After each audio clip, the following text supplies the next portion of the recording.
Hello students, आज के इस वीडियो में हम बात करेंगे एरर एनालिसिस के ऊपर। एरर एनालिसिस को समझने के लिए आपको दो टर्म्स सीखने पड़ेंगे। पहले एक्यूरेसी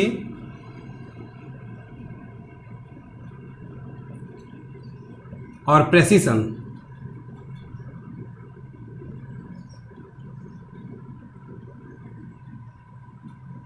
ये दोनों टर्म्स रिलेटेड हैं मेजर्ड वैल्यू से। जब भी आप किसी फिजिकल क्वांटिटी की वैल्यू को मेज़र करते हो तो मेजर्ड वैल्यू से रिलेटेड हैं ये दोनों टर्म्स। और दोनों टर्म्स को देखने पे तो ऐसा लग रहा है कि दोनों बिल्कुल सेम ही हैं, बट इन दोनों में साइंस के अकॉर्डिंग काफ़ी डिफरेंस है।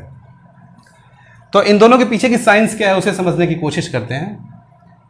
एक्यूरेसी का मतलब होता है कि आपने जो मेजर्ड वैल्यू ली है किसी फिजिकल क्वांटिटी की, वो ट्रू वैल्यू के कितनी नज़दीक है। जितना ज़्यादा क्लोज होगा आपकी मेजर्ड वैल्यू ट्रू वैल्यू के, जितना ज़्यादा क्लोज होगा आपकी एक्यूरेसी उतनी ही अधिक है मेजर्ड वैल्यू की। ये दोनों ही मेजर्ड वैल्यूज़ के पास होती है। तो जैसे मान लीजिए कि कोई ये आपको 10 ग्राम सोना दे दिया गया। 10 ग्राम है, ये पता है, एग्जैक्टली पता है जो दिया गया उसकी ट्रू वैल्यू 10 ग्राम है, मालूम है।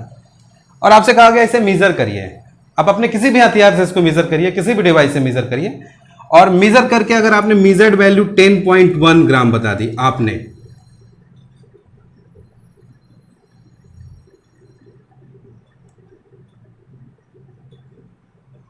और किसी दूसरे डिवाइस से मेज़र करके, इससे नहीं, आप किसी दूसरे डिवाइस से मेज़र करके अगर आपने बता दी 10.01 ग्राम, तो ज़्यादा एक्यूरेट मेजरमेंट आपने कब लिया है? जब ये बता रहे हो तब, या जब ये बता रहे हो तब? तो निश्चित ही आपने ये वाला ज़्यादा एक्यूरेट मेजरमेंट लिया है, because this value is very close to exact value, true value of the gold. तो ये वाला आपका ज़्यादा एक्यूरेट है और ये वाला कम एक्यूरेट है। यानी मेजर्ड वैल्यू ट्रू वैल्यू के जितनी ही नज़दीक होगी आपकी एक्यूरेसी उतनी ही अधिक होगी। तो एक्यूरेसी का एक ही मतलब निकला कि how much closer your measured value to the true value. Measured value true value के कितनी नज़दीक पहुंच गई है। जितनी नज़दीक पहुंच जाएगी इसका मतलब आप ज़्यादा एक्यूरेट हो। अब एक टर्म प्रिसिशन पर ध्यान दीजिएगा। प्रिसिशन क्या होता है? प्रिसिशन डिपेंड करता है आप जिस किसी डिवाइस से मेज़र कर रहे हो वो डिवाइस कम से कम मेजरमेंट को कितना एक्यूरेसी के साथ मेजर कर ले रहा है। सबसे छोटा से छोटा जो मेजरमेंट कोई डिवाइस ले सकता है तो उसका प्रिसिशन बढ़ता है, वो ज़्यादा प्रिसाइज डिवाइस कही जाती है मेजरमेंट लेने के लिए। और प्रिसिशन बढ़ाने का एकमात्र तरीका है कि आप जिस किसी डिवाइस का प्रिसिशन बढ़ाना चाहते हो आपको ऐसी डिवाइस सेलेक्ट करनी पड़ेगी जो छोटा से छोटा मेजरमेंट एक्यूरेसी के साथ ले पाए। अभी एग्जांपल की सहायता से आप समझने की कोशिश करिए। जैसे मान लीजिए आपको यही 10 ग्राम सोना मैं नापने को दे दूं, और जो मैं डिवाइस आपको दे रहा हूं नापने के लिए वो सब्जी तौलने वाला जो स्केल आप लोगों ने देखा है, तराजू, उसे दे दिया और आपसे कहा कि आप बताओ मेज़र करके कितने ग्राम का सोना है। आप मेज़र कर पाओगे? बच्चों जानते हो क्या होगा? आप 10 ग्राम का सोना रखोगे ना एक पैन में तो वो थोड़ा भी नीचे नहीं जाएगी, थोड़ा भी नहीं जाएगी। तो क्योंकि वो प्रिसाइज डिवाइस है ही नहीं है, वो कम मेजरमेंट लेने के लिए सेंसिटिव ही नहीं है। और सोने को हमेशा किससे मेजर करते हैं? फिजिकल बैलेंस से। काफ़ी सेंसिटिव पैन्स होते हैं उसके, आप लोगों ने देखा होगा सोनार के पास होता है। वो काफ़ी प्रिसाइज डिवाइस है और वो प्रिसाइसली मेजर करके बता देगी कि सोना कितना है। और प्रिसाइज डिवाइस की खास बात यह होती है कि आप जितनी बार भी प्रिसाइज डिवाइस से मेजरमेंट लेंगे आपका एरर जो है वो काफ़ी कम का आएगा, काफ़ी कम का एरर आएगा। प्रिसाइज डिवाइस से अगर मेजरमेंट लोगे तो एक्यूरेसी ज़्यादा से ज़्यादा मिलेगी।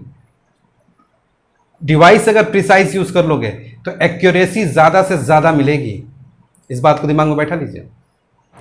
डियर स्टूडेंट्स, डिवाइस प्रिसाइज है, सेंसिटिव है, ये सफिशियंट कंडीशन नहीं है कि आप एक्यूरेट वैल्यू मेजर करने जा रहे हो। एरर के और भी बहुत सारे सोर्सेस होते हैं। जैसे आप सोनार जब भी तौलता है तो फिजिकल बैलेंस ही यूज करता है। उसकी डिवाइस काफी प्रिसाइज है मास को मेजर करने के लिए, क्योंकि वो फिजिकल बैलेंस छोटे से छोटे मास को भी इजीली मेजर कर पाता है। But this precise device is not only sufficient condition to measure accurate value. Accuracy नहीं भी हो सकती है। जैसे मान लो उसी ने मेजर करते समय अपना फैन ऑन कर दिया, केवल पंखा चला देने भर से वो पैन डिस्टर्ब हो सकते हैं, मेजरमेंट में अंतर आ सकता है, मेजर्ड वैल्यू ट्रू वैल्यू से अलग हो सकती है। तो इवन की डिवाइस तो प्रिसाइज है बट मेजरमेंट ठीक से नहीं लिया गया, एरर आ गया। यानी कि कहने का मतलब ये है कि डिवाइस का प्रिसाइज होना मिनिमम कंडीशन है, मिनिमम नॉट मैक्सिमम, किसी मेजरमेंट को ठीक ठीक लेने के लिए। और डिवाइस ही प्रिसाइज नहीं है तब तो खैर बहुत बुरी बात होती है। कभी भी आप मेजरमेंट ट्रू वैल्यू के नज़दीक तक पहुंचोगे ही नहीं, कभी भी नहीं पहुंचोगे। डिवाइस ही आपकी बद्दी सी है। नापना है सोना और दे दिया तराजू पूरा सब्जी नापने वाला, तो मेजरमेंट हो चुका। जैसे मान लीजिए इसी 10 ग्राम के सोने को हम 2 डिवाइसेस से मेज़र कर रहे हैं, 2 डिवाइसेस से। एक मोर प्रिसाइज डिवाइस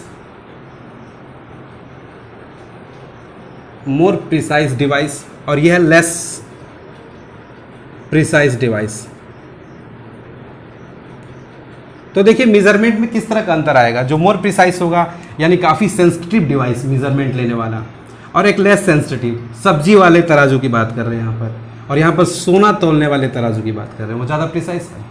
तो मेजरमेंट में जो मेजर्ड वैल्यूज़ होंगी उनमें क्या देखने को मिलेगा, मोटा पिक्चर देखिए। जो लेस प्रिसाइज होगा वो 10 ग्राम सोने को ये मेज़र कर सकता है, कभी वो 10.2 ग्राम मेज़र कर देगा, कभी वो 10.5 ग्राम मेज़र कर देगा, कभी वो 10.8 ग्राम मेज़र कर देगा। लेकिन जो मोर प्रिसाइज डिवाइस है वो जब भी मेज़र करेगा तो इस तरह से मेज़र करेगा, 10.01 ग्राम, अगली बार में 10.001 ग्राम, उसके अगली बार में 10.02 ग्राम। प्रिसाइज डिवाइस से जो भी आप मेजरमेंट लोगे वो सारे के सारे मेजरमेंट एक दूसरे के काफ़ी क्लोज होंगे, लेकिन लेस प्रिसाइज डिवाइस से मेजर करोगे तो हर बार मेजर्ड वैल्यू, जो भी मेजर्ड वैल्यूज मिल रही है, एक दूसरे से काफ़ी डिफरेंस हो सकता है। देखो पहली बार में 10.2 ग्राम आया, दूसरी बार में 10.5 ग्राम आया, तीसरी बार में 10.8 ग्राम आया, काफ़ी डिफरेंस है इन वैल्यूज़ में। बट जब भी प्रिसाइज डिवाइस से आप मेजरमेंट लेंगे तो जो भी मेजर्ड वैल्यूज़ होंगी वो आपस में काफ़ी करीब होंगी। स्टूडेंट्स अब हम बात करेंगे एरर्स के ऊपर।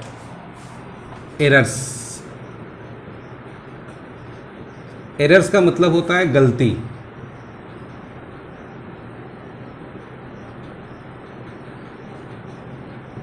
त्रुटि,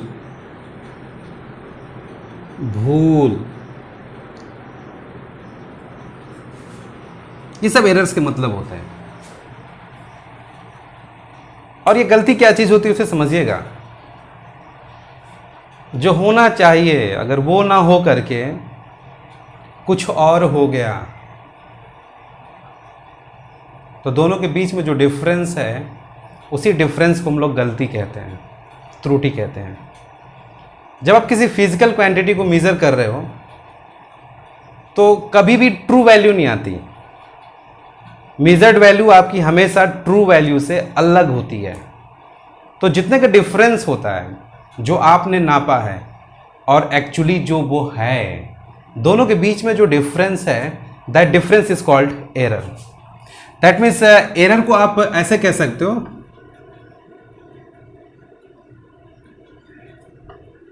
magnitude of difference between true value and measured value.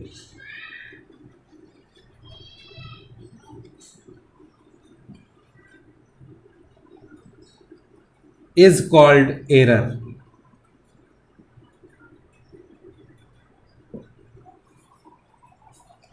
कोई भी फिजिकल क्वांटिटी जितनी वैल्यू एक्चुअली प्रोसेस कर रही है, जो उसकी ट्रू वैल्यू है, और जब आपने नापा तो आपको हमेशा कुछ और मिलेगी।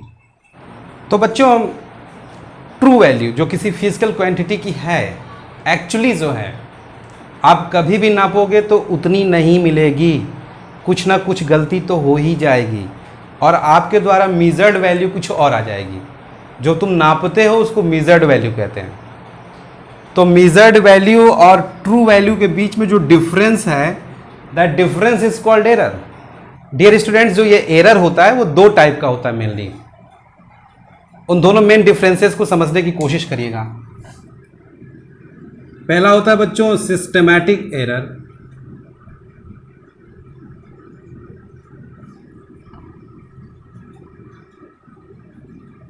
और दूसरा होता है रैंडम एरर।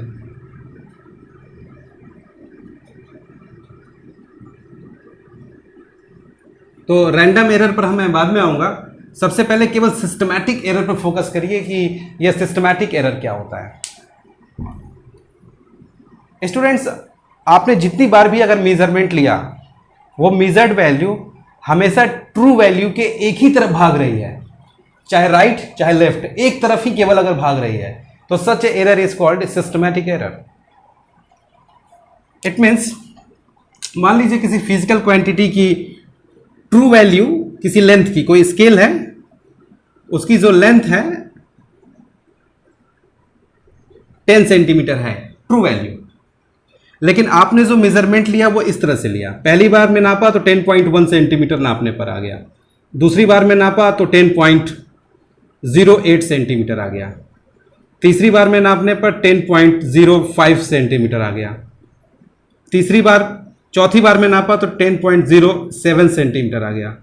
तो देखो, जितनी भी आपकी मेजर्ड वैल्यू है वो ट्रू वैल्यू से एक ही तरफ जा रही है, ट्रू वैल्यू के एक ही डायरेक्शन में जा रही है, and that is positive direction में। सारी की सारी वैल्यूज जो आपने मेजर की है, अगर ट्रू वैल्यू से बड़ी ही मेजर करके निकाले हो, यानी कि आप सिस्टमैटिक एरर कर रहे हो, आप गलती सिस्टम से कर रहे हो, this is called systematic error. लेकिन कहीं अगर आपने ऐसा कर दिया होता कि पहली बार मेजर किया तो 10.01 सेंटीमीटर, दूसरी बार में आपने निकाल दिया 10.02 सेंटीमीटर, तीसरी बार में निकाल दिया 9.99 सेंटीमीटर, चौथी बार में निकाल दिया 9.8 सेंटीमीटर, तो ये देखो, कभी हो रही है तुम्हारी ट्रू वैल्यू से ज़्यादा मेजर करके बता रहे हो, और कभी ट्रू वैल्यू से आपका मेजरमेंट अगर कम आ गया। दैट मीन्स इस बार जो आप गलती कर रहे हो वो सिस्टमैटिक एरर नहीं है, ये एरर सिस्टम से नहीं हो रहे हैं, या रैंडमली हो जा रहे हैं। तो रैंडम एरर की और डिटेल हम लोग पढ़ेंगे, बट उससे पहले आप ये समझ लीजिए कि ये सिस्टमैटिक एरर है। सिस्टमैटिक एरर उस एरर को कहते हैं जब मेजर्ड सारी की सारी वैल्यू ट्रू वैल्यू के एक ही तरफ भागे, लेकिन अगर कभी मेजर्ड वैल्यू आगे जाए, कभी मेजर्ड वैल्यू ट्रू वैल्यू से पीछे ही रह जाए, तो such error is called random error. Systematic error को और क्लियर कर लीजिए। 10 सेंटीमीटर की लेंथ को अगर हमने इस तरह से भी मेजर किया है, पहली बार मान लीजिए 9.9 सेंटीमीटर, 9.8 सेंटीमीटर, 9.6 सेंटीमीटर, 9.7 सेंटीमीटर, तो ये भी सिस्टमैटिक एरर है, क्योंकि जितनी बार भी हम लोगों ने मेजर किया है, इस ट्रू वैल्यू के एक तरफ ही मेजर किया है। सारी की सारी मेजर्ड वैल्यू ट्रू वैल्यू से अगर कम हो, या सारी की सारी मेजर्ड वैल्यू ट्रू वैल्यू से ज़्यादा हो, दोनों ही हालातों में ये सिस्टमैटिक एरर ही है। लेकिन कभी ज़्यादा और कभी कम है, तो फिर ये सिस्टमैटिक एरर नहीं है। अब ये बात पर ध्यान देते हैं कि सिस्टमैटिक एरर के क्या कारण हो सकते हैं। तो मेनली 3 कारण होते हैं बेटा इस तरह के एरर्स आने के पीछे। गलती हो रही है तो कुछ ना कुछ वजह तो होती ही है, बिना कारण गलती नहीं होती, गलती से भी गलती नहीं होती बच्चों, कारण हमेशा होता है। तो सिस्टमैटिक एरर के 3 मेन कॉज हैं। जो पहला कॉज है वो है इंस्ट्रूमेंटल एरर। इंस्ट्रूमेंटल एरर,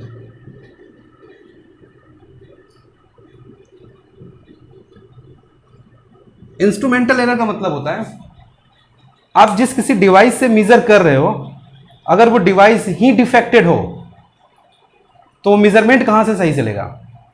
तो अब जो एरर होगा वो इंस्ट्रूमेंटल एरर कहलाएगा, इंस्ट्रूमेंट में ही प्रॉब्लम हो। अब ये इंस्ट्रूमेंट की प्रॉब्लम क्या होती है, के लिए आप मान लीजिए कि ये कोई लाइन है जो 10 सेंटीमीटर लंबी है और इसको हम लोग किसी स्केल से मेजर करने की कोशिश कर रहे हैं, बट अगर स्केल में प्रॉब्लम हो, स्केल में एरर हो, स्केल में एरर का मतलब होता है मैं कि स्केल एरर वाला बना दे रहा हूं।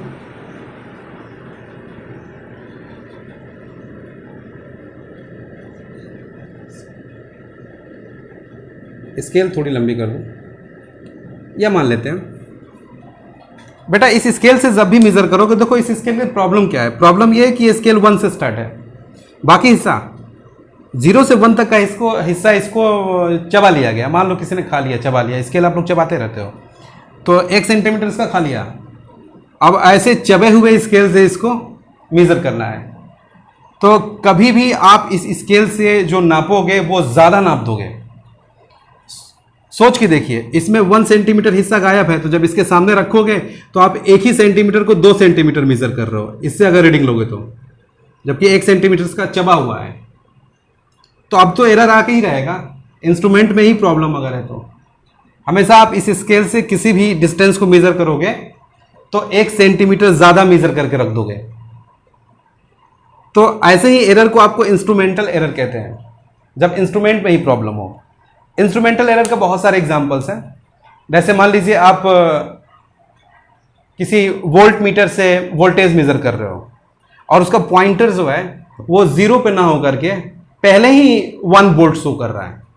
अभी कोई करंट पास नहीं कराई गई और पहले से ही उसका पॉइंटर 1 वोल्ट पर बैठा हुआ है, तो क्या वो इजिली मेजर कर पाएगा एक्यूरेसी के साथ? निश्चित ही ये एरर आएगा ही आएगा। इंस्ट्रूमेंटल एरर इसी को कहते हैं, जब प्रॉब्लम इंस्ट्रूमेंट में हो।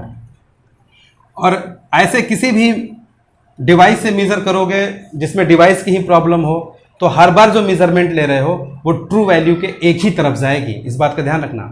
जैसे इस वाले एग्जांपल में आप ऐसे किसी स्केल से जब मेजर कर रहे थे किसी लेंथ को, तो हमेशा आप 1 सेंटीमीटर ज़्यादा मेजर करोगे। जितनी बार भी मेजरमेंट लोगे हर बार मेजर्ड वैल्यू 1 सेंटीमीटर ज़्यादा रहेगी ट्रू वैल्यू से, यानी कि सिस्टम से एरर हो रहा है, मेजर्ड वैल्यू ट्रू वैल्यू के एक तरफ भाग रही है। तो इंस्ट्रूमेंट में जब भी प्रॉब्लम आएगा तो दिमाग में बैठा लो सिस्टमेटिक एरर आने जा रहा है।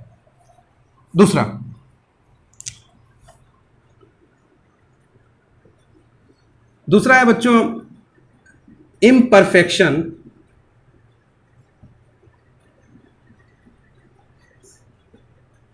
इन मेजरमेंट।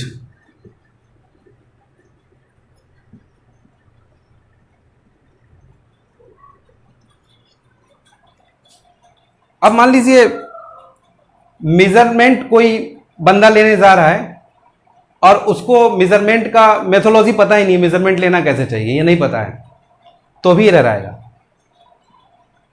उसको टेक्निक नहीं पता है मेजरमेंट लेने का, और वो बंदा मेजरमेंट लेने जा रहा है, मेथोलॉजी नहीं जानता, नापने चल दिया, गलती होगी, एंड दैट गलती is called imperfection in measurement.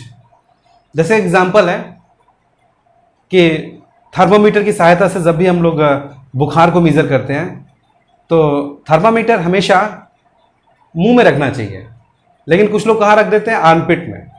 तो आर्मपिट में अगर आपने थर्मामीटर को रखा हुआ है तो वो आपके बॉडी का एक्चुअल टेम्परेचर नहीं बता सकता, आपका अंदर बुखार कितना है वो नहीं बता सकता, वो एक्सटर्नल बॉडी का टेम्परेचर मेजर कर देगा। तो एक्चुअल मेजरमेंट लेने के लिए आपको थर्मामीटर कहाँ रखना चाहिए? मुंह में। तो अगर किसी को मेथोलॉजी नहीं पता है तो फिर उसकी तो रीडिंग सही आएगी ही नहीं कभी भी। तो ये होता है बेटा इम्परफेक्शन इन मेजरमेंट। और तीसरा होता है सिस्टमेटिक एरर का सोर्स पर्सनल एरर।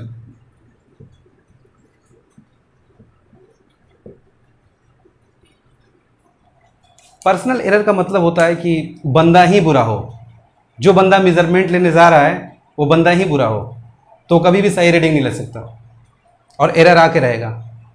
अब ये बंदा बुरा है का क्या मतलब हुआ?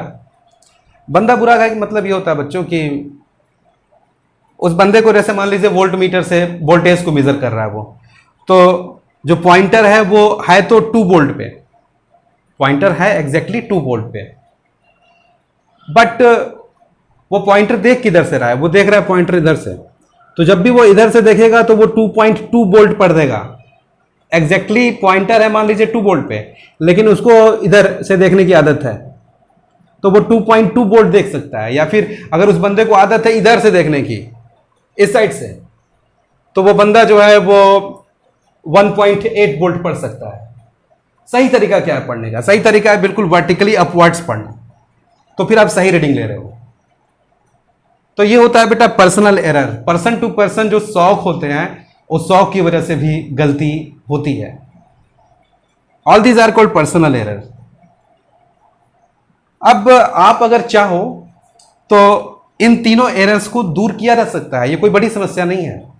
सिस्टमेटिक एरर दूर करना कोई बड़ी प्रॉब्लम नहीं है भाई। इंस्ट्रूमेंटल एरर सही कर सकते हो आप, करेक्ट इंस्ट्रूमेंट लीजिए, टूटा फूटा और टूटे स्केलों से बचिए, डिवाइस करेक्ट लीजिए। इम्परफेक्शन इन मेजरमेंट, यानी मेजरमेंट का तौर तरीका नहीं पता है भाई, पढ़ करके उसको ठीक करिए, नॉलेज लीजिए, मेजरमेंट का तरीका सीखिए, इसको दूर किया जा सकता है। और तीसरा पर्सनल एरर। पर्सनल एरर तो दूर करने का एक ही तरीका है कि बंदा बदल दो, जो बंदा रीडिंग ले रहा है उसको हटाओ और किसी सही बंदे को लगाओ। दैट मीन्स कि तीनों एरर्स दूर किए जा सकते हैं, मोर और लेस दूर किए जा सकते हैं। सिस्टमेटिक एरर की खास बात होती है कि इसको आप दूर कर सकते हो, बिल्कुल क्लियर समझ लीजिए।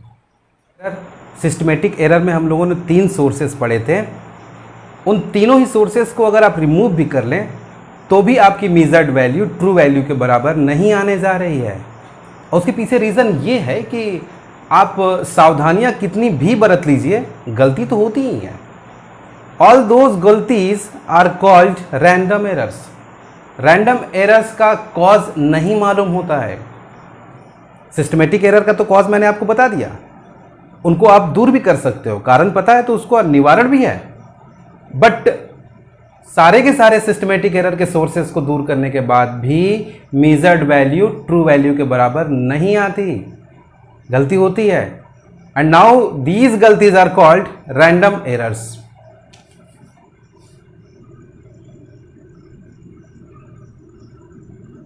रैंडम एरर का कोई कॉज नहीं पता होता है, क्योंकि किसी एक्सपेरिमेंट को करने के दौरान गलती हो जाने के बहुत से सोर्सेस होते हैं। सिस्टमेटिक एरर के सिवा भी बहुत से सोर्सेस होते हैं, लेकिन एग्जैक्टली उन सोर्सेस में से किस वजह से गलती हुई है ये आप बता नहीं सकते हो, तो उसको हम लोग रैंडम एरर कहते हैं, जिसका कोई कारण पता नहीं होता, रैंडमली हो जाती है। अब रैंडम एरर को दूर करने का क्या तरीका है, जरा उसे समझने की कोशिश करिए। वैसे मान लीजिए कोई भी फिजिकल क्वांटिटी है और उस फिजिकल क्वांटिटी को हमने बार बार मेजर किया। पहली बार मेजर किया A1 आ गई, दूसरी बार मेजर किया किसी फिजिकल क्वांटिटी को A2 आ गई, तीसरी बार में A3 आ गई, और n टाइम्स मेजर किया है और nवीं बार में मेजर्ड वैल्यू AN आ गई। n बार हमने मेजर किया है। अब अगर आप चाहते हो कि ट्रू वैल्यू आप मालूम करो तो आप इन सभी मेजर्ड वैल्यूज का एवरेज ले लीजिएगा। आप सभी मेजर्ड वैल्यूज का जब एवरेज लेते हो तो इसको आप A बार से रिप्रेजेंट करते हो, और ये होता है बराबर A1 plus A2 plus A3 dash dash dash AN by जितने टर्म्स को आपने जोड़ा है, अगर n टर्म्स को जोड़ा है तो आप n से डिवाइड कर दीजिए। ये सारी मेजर्ड वैल्यू हैं अलग अलग टाइम्स में, और जितनी बार आपने जोड़ा उससे आप डिवाइड कर दो, तो आपको जो ये वैल्यू मिलती है इस वैल्यू को आप ट्रू वैल्यू कह सकते हो। फैक्ट ये है कि अभी भी ये ट्रू वैल्यू नहीं है। एवरेज करने से भी आप एक्यूरेसी के करीब पहुंच जाओगे, ट्रू वैल्यू के नजदीक पहुंच जाओगे, लेकिन एवरेज करने से आप एग्जैक्टली ट्रू वैल्यू पा ली हो, ऐसा कुछ नहीं होने जा रहा है। बट दिस एवरेज गिव्स मोटा मोटी idea about the true value. This value can be considered as approximately true value. तो आप इसको ट्रू वैल्यू अप्रोक्सीमेटली कह सकते हो उस फिजिकल क्वांटिटी के लिए। अब अगर ट्रू वैल्यू मालूम है तो अब हम यहां पर एक और टर्म्स डिफाइन करेंगे, एब्सोल्यूट एरर। एब्सोल्यूट एरर, तो ये एब्सोल्यूट एरर क्या होता है उसे समझिए।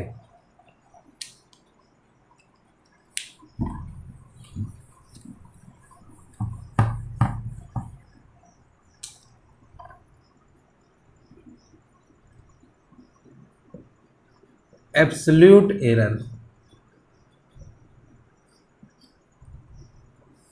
जैसे मान लीजिए आपने जो मेजर्ड किया था, पहली बार में मेजर्ड वैल्यू A1 थी, दूसरी बार में A2, तीसरी बार में A3 और n टाइम्स मेजर किया था और nवीं बार में मेजर्ड वैल्यू AN है। अब अगर आपसे पूछा जाए कि पहली बार जो मेजर्ड वैल्यू है उसमें एरर कितने का है, उसी एरर को हम लोग एब्सोल्यूट एरर कहेंगे।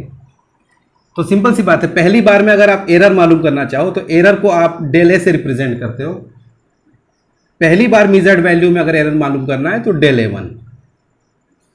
ट्रू वैल्यू आपके हाथ में आ चुकी है A bar, and that A bar minus measured value A1, ये आपको एरर मालूम हो जाएगा।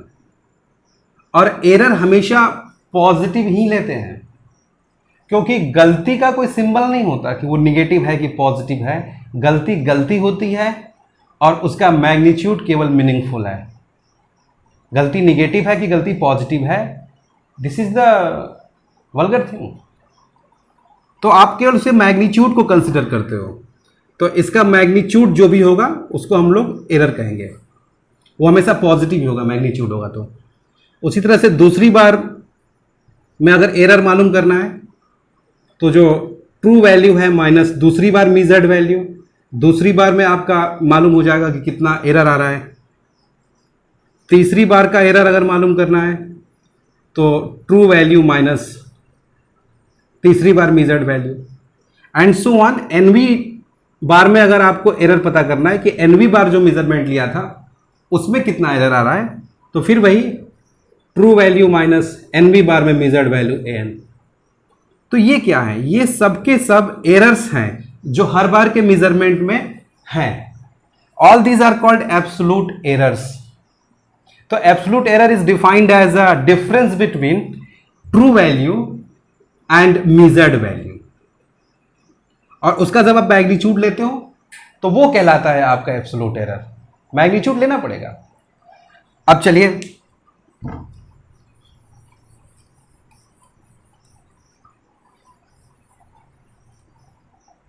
एब्सोल्यूट एरर के बाद एक टर्म डिफाइंड है मीन एब्सोल्यूट एरर।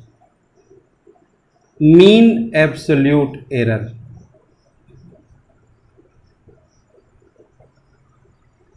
तो जैसा कि नाम से लग रहा है कि एब्सोल्यूट एरर्स का आप मीन निकालोगे, एवरेज निकालोगे, तो वो मीन एब्सोल्यूट एरर हो जाएगा।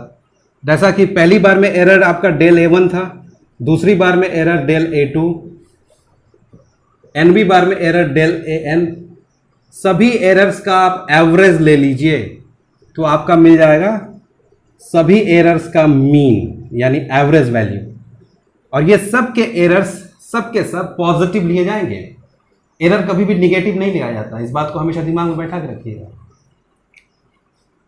तो इसके लिए आप मैग्नीट्यूड भी लगा सकते हैं, हर बार एरर्स का ये मैग्नीट्यूड है। तो ये मीन एब्सोल्यूट एरर आ जाएगा। अब एक और टर्म डिफाइंड है रिलेटिव एरर। तो रिलेटिव एरर क्या होता है बच्चों?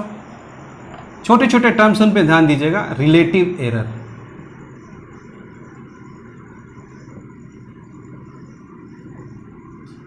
जो आपने मीन एब्सोल्यूट एरर निकाला है, डेल मीन अभी अभी निकाला था, mean absolute error by true value. True value का मतलब होता है ए मीन, यानी कि जो भी मेजर्ड वैल्यूज आपके पास थी A1, A2, A3, AN, उन सभी मेजर्ड वैल्यूज का एवरेज आप निकाल दोगे तो आपको ट्रू वैल्यू मिल जाएगी। उसी ट्रू वैल्यू को हम लोग ए मीन भी कहते हैं। And then this ratio is called relative error. अब वही अगर आपसे पूछेगा कि परसेंटेज एरर क्या होता है, परसेंटेज एरर, तो परसेंटेज एरर बच्चों हमेशा ये जो रिलेटिव एरर है उस रिलेटिव एरर में आप बस 100 से मल्टीप्लाई कर दीजिए, आपको परसेंटेज एरर मालूम चल जाएगा। तो रिलेटिव एरर आपके पास था del a mean by a mean into 100। तो ऐसा करते ही आपको परसेंटेज एरर मालूम चल जाएगा।